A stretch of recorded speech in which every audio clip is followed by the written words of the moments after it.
Благодать Господа Ісуса Христа, любов Бога і спільність Святого Духа з усіма вами.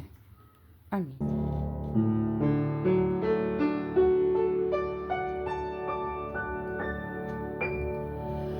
О, благодать спасла мене Господь звільнив, хоч мертвим був, вдихнув життя, сліпий був та прозрів.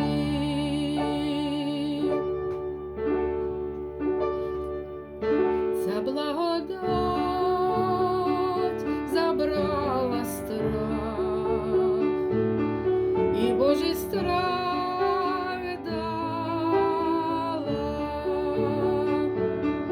у серці спокій принесла, коли повірив я. Кайдани сняв він з рук моїх, Господь Спаситель мене звільнив, його любов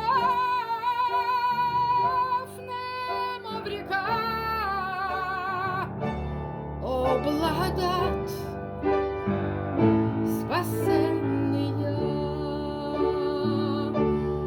Господь добро пообіцяв, і вірний буде він, мій щит і частка він моя, твердиня моїх днів. Вже охолоне сонця жар, земля припинить рух, а я Отцю на небесах співатиму хвалу. Співатиму хвалу, співатиму